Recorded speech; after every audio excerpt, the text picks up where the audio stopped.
अस्सलामुअलैकुम everyone, this is Meerab Zeeshan. Viewers, Pakistan lost test की पहला वाला जो मैच था बांग्लादेश के खिलाफ, बुरी तरह से हार गए हैं। और अच्छा हुआ कि हारे हैं, क्योंकि जिस तरह का एक आप समझ लें कि इनके अंदर ओवर कॉन्फिडेंस था कि बांग्लादेश है तो क्या है, हम कर ही लेंगे, हो ही जाएगा, वो भी नहीं हुआ। फिर मलबा जो है वो पिचेस पर डाल दिया। अभी पिचेस गलत थी, भाई पिचेस गलत थी तो बांग्लादेश ने कैसे वहां पर परफॉर्म कर लिया। आप जहां भी जाते हैं आपको ऐसी पिचेस मिलती हैं, आपको यही मसले होते हैं। हुआ ये कि पाकिस्तान ने थोड़ा सा ओवर कॉन्फिडेंट होकर जब 400 से ऊपर स्कोर बना लिया ना, मतलब उन्होंने कहा जी हमने तो कमाल कर दी है, ये स्कोर बांग्लादेश तो कभी बीट कर ही नहीं सकता। बांग्लादेश ने क्या किया, एक तो रिजवान के साथ भी ज्यादती की, उसको 200 पूरा नहीं करने दिया। खैर उस पर भी बात करते हैं। बांग्लादेश ने क्या किया कि बांग्लादेश ने हिम्मत रखते हुए जब तक उनकी 10 विकेट्स नहीं गई, उन्होंने जनाब खेल पेश किया। 117 रन की लीड ली। पाकिस्तान ने अब बड़ी, मतलब उन्होंने कहा जी 117 रन है, खैर है वो तो हम कर ही लेंगे। अच्छा, पाकिस्तान जनाब ऑल आउट, सारे आउट हो गए। 30 रन ऊपर बनाए, जो कि बांग्लादेश ने हंसते खेलते हुए बना ली अपनी सारी विकेट्स बचाते हुए, और बांग्लादेश पहला मैच अपने नाम हंसते खेलते हुए कर गया। बहुत अच्छी बात है, जिस तरह के पॉलिटिकल सिनेरियोज के साथ वो यहाँ पर आए, प्रैक्टिस यहाँ पर की, फैमिलीज वहां पर हैं, एक मेंटल स्ट्रेस के साथ उन्होंने यहाँ पर खेल पेश किया है, तो उनके लिए एक अच्छा समझ लें आपके, मैं तो बहुत खुश हूँ कि बहुत अच्छी बात है, उनकी मेहनत रंग लेकर आई है, क्योंकि हमने तो मेहनत की नहीं थी। अब बात करते हैं पिचेस के बारे में। पिचेस पर मलबा डाला जा रहा है, कहा जा रहा है कि पिचेस जो है वो ऐसी थी वैसी थी। अच्छा, अगर पिचेस ऐसी वैसी थी तो फिर आपने बाद में सलमान अली आगा को क्यों आप लेकर गए हैं? आपका तो कहना था कि पिचेस जो है वो स्पिन को सपोर्ट नहीं कर रही हैं, पिचेस तो इसको भी सपोर्ट नहीं करी, उसको भी नहीं करी। भाई आपके प्लेयर्स ही किसी पिच को सपोर्ट नहीं करते हैं, आपके प्लेयर्स ही कहीं पर खेल नहीं पाते हैं। मैं देख रही थी रमीज राजा ने कंपैरिजन किया, उन्होंने कहा कि पाकिस्तान की जो फास्ट बॉलिंग है ये मार खा रही है एशिया कप से, जब इंडिया ने पाकिस्तान को अच्छी तरह से पीटा था। अब हुआ क्या था कि अगर आप थोड़ी नजर दौड़ाते हैं एशिया कप में, तो हमारी तरफ से जो है वो पाकिस्तान की तरफ से फखर जमान, इमामुल हक, बाबर वन डाउन आए, बाबर कैप्टन थे। उसके बाद मोहम्मद रिजवान विकेट कीपर, सलमान अली आगा, इफ्तिखार और शादाब, उसके साथ फहीम अशरफ शाहीन, और इन लोगों ने जनाब जो है वो बैटिंग की थी। अच्छा, इंडिया की तरफ से जो है वो रोहित शर्मा, शुभमन गिल, विराट कोहली और के राहुल ने बैटिंग की थी। उसके बाद आ जाते हैं हम कि बॉलिंग की साइड पर क्या हुआ। तो क्या फास्ट बॉलिंग की बात हो रही है, शाहीन हमारे फास्ट बॉलर, नसीम शाह हमारे फास्ट बॉलर, उसके बाद फहीम, हारिस, शादाब और इफ्तिखार। मैंने साथ साथ ना स्टैट्स लिखे हुए हैं, थोड़ी सी कहीं से गड़बड़ ना हो जाए कहीं पर भी। अच्छा, अब क्या होता है कि रन्स मैं आपको बताती चलूं कि शाहीन ने 79 रन उनको शाहीन को हुए, नसीम शाह को 53 रन हुए, फहीम को 74 रन हुए, हारिस 25 रन, शादाब ने 71 रन और इफ्तिखार 52 रन। अब आ जाते हैं हम इंडिया की साइड पर कि इंडिया से बैटिंग किसने की जो इतने रन पे रन इनको पड़ते रहे हैं। इंडिया से जनाब रोहित शर्मा ने 56 का स्कोर किया, यानी हाफ सेंचुरी अपनी की, और जिसमें 6 चौके और 4 छक्के मारे। शुभमन गिल ने 58 रन किए, 10 चौके और छक्का कोई भी नहीं मतलब मार सके, लेकिन 58 रन पूरे किए। विराट कोहली ने 122 रन किए, यानी सबसे ज्यादा रन विराट कोहली ने इस मैच में किए थे, जिसमें उनके 9 फोर्स और 3 सिक्स थे। केएल राहुल ने 12 फोर्स लगाते हुए 2 छक्के मारते हुए 111 रन किए।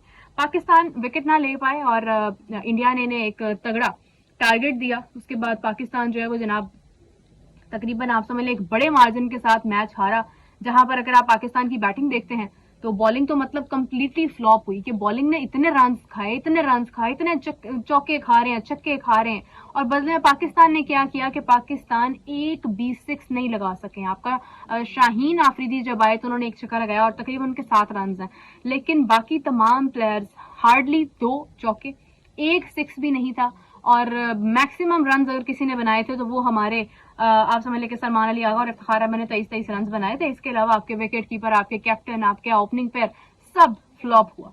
ये आपकी कारकर्दगी थी। अगर आप बैटिंग भी देखते हैं, मतलब मैं ये देख रही हूँ कि रमीज राजा ने कहा कि पाकिस्तान को वो गम नहीं भूल रहा जो इंडिया से हारने के बाद उनको मिला था एशिया कप में, उनकी बैटिंग, उनकी बॉलिंग को। लेकिन मैं ये समझती हूँ कि वो जो आपको जो मार पड़ी थी वो सिर्फ आपकी बॉलिंग को नहीं पड़ी थी, वो मार आपकी बैटिंग को भी पड़ी थी। आपकी बैटिंग भी कंप्लीटली फ्लॉप हुई थी, आप कुछ कर ही नहीं पाए थे इंडिया के आगे। तो आज जब आप बात करते हैं कि आप उस वक्त को सदमा एक होता है ना, वो रमीज राजा कह रहे हैं कि वो सदमा इनके अंदर से बेसिकली नहीं गया, वो चोट इनके अंदर से अब आज तक खत्म नहीं हुई है। लेकिन मैं ये समझती हूँ कि वो चोट का असर इनके ऊपर नहीं है, इन्होंने जब इंडिया को ऑल आउट किया था, यानी 10 विकेट जब इन्होंने ली थी, उसके बाद ऐसा ओवर कॉन्फिडेंस इनके अंदर आया था कि इन्होंने समझा कि अब तो हम कुछ कर ही नहीं सकते हैं। भाई उस वक्त इंडिया शायद इंडिया समझ रहा था कि पाकिस्तान है, क्या कर लेगा ज्यादा से ज्यादा, तो उन्होंने मतलब वो शायद उस स्ट्रेटेजी के साथ नहीं आए थे और ऑल आउट हो गए थे। लेकिन उसके बाद इंडिया ने जिस तरह से बाउंस बैक किया, बाउंस बैक नहीं मैं कहूंगी, लेकिन मैं ये कहूंगी कि इंडिया ने जिस तरह से सीरियसली लिया, पाकिस्तान उसके बाद मुसलसल हारता रहा। पाकिस्तान ने उसके बाद जितने भी इवेंट्स खेले हैं, पाकिस्तान ने उसमें मतलब कुछ अच्छी स्ट्रेटेजी नहीं की है। आज हम यहाँ पर मौजूद हैं कि हम वर्ल्ड कप में तो इंडिया से हारे ही हारे, हम वर्ल्ड कप में यूएसए से भी हारे, हम उससे पहले आयरलैंड में आयरलैंड से हारे, हम उससे पहले न्यूजीलैंड की तीसरे दर्जे की टीम से अपने होम ग्राउंड्स पर हारे। पीएसएल में हम कोई बड़ा रिकॉर्ड नहीं बना सके हैं। आज जब हम देखते हैं कि पाकिस्तान ने राइट आफ्टर वर्ल्ड कप से बुरे तरीके से हारने के बाद सुपर 8 भी क्वालिफाई नहीं कर पाए, आप यहाँ पर वापस आए, छुट्टियां मनाकर, वेकेशंस मनाकर आप यहाँ पर आए हैं। यहाँ पर आने के बाद आपने अपना टेस्ट खेला, कहा जा रहा था कि हमारे टॉप प्लेयर्स टेस्ट में होंगे भी नहीं, फिर भी मौका दिया, फिर भी शामिल किया, बाबर आजम को भी शामिल किया, नसीम शाह चले खेलते रहे। मैं स्पेसिफिकली बाबर आजम की बात करूंगी एज ए कैप्टन कि अपने ओडीआई और टी20 में तो वो कुछ नहीं कर पाए कि वो कैप्टन थे, उन पे कैप्टनसी का प्रेशर था, तो बाबर जो है वो बैटिंग से भी पीछे होते जा रहे हैं। भाई यहाँ पे क्या था, टेस्ट में क्या था, पहले आपको डक हुआ, उसके बाद भी आप कुछ नहीं कर पाए, आपका कैच ड्रॉप हुआ। भाई आपको फायदा उठाना चाहिए उस चीज का, वेरिएशन ही नहीं है शॉट में, कुछ है ही नहीं, वही चीजें हैं, दिमाग में पता नहीं क्या चल रहा है। मैं बहुत ज्यादा क्रिटिकल एनालिसिस तो चीजों का शायद नहीं कर सकती हूँ, मगर एक चीज तो भाई किसी को भी नजर आ रही है कि आप एक दूसरे से किस तरह से डील कैसे कर रहे हैं आप। मतलब मैं खड़ी हूँ, मेरे साथ बैठी हुई अगर कोई दूसरी एंकर है, हमारे में आपस में बातचीत ही नहीं है और हम एक दूसरे की मिस्टेक्स पर हंस रहे हैं और हम कोशिश कर रहे हैं कि ये कोई गलती करे और मैं इस गलती पर मुस्कुराऊं और मैं हंसूं, तो क्या खेल पेश करेंगे आप। आपका खेल बेसिकली बांग्लादेश के या किसी भी ओपोनेंट के खिलाफ तो है ही नहीं। आप तो खेल रहे हैं बाबर वर्सेस शाहीन, रिजवान वर्सेस शान मसूद, आप तो इस तरह से खेल पेश कर रहे हैं। रिजवान 200 बना सकते थे, शान मसूद ने वहां पर मैच डिक्लेयर कर दिया। भाई 200 क्यों नहीं आपने बनाने दिया कि आपको ये डाउट था कि इसके बाद रिजवान आ जाएंगे आपकी जगह पर, रिजवान को कैप्टेंसी मिल जाएगी, हाँ मतलब एक डबल सेंचुरी उनकी हो जाएगी, क्योंकि शान मसूद से पहले बहुत एंग्रीली वहां से गए, शान मसूद का जो है वो झगड़ा हुआ और वहां पर चले गए कि उनको आउट दे दिया गया। तो भाई जब उसके बाद आपको मौका दिया है, जब आपकी दूसरी इनिंग्स थी, वहां पर आपने क्या कर लिया, वहां पर तो आपको इस तरह से आउट नहीं किसी ने दिया ना, वहां पर तो आप खुद ही आउट हुए हैं ना, तो वहां पर आपने क्या कर लिया।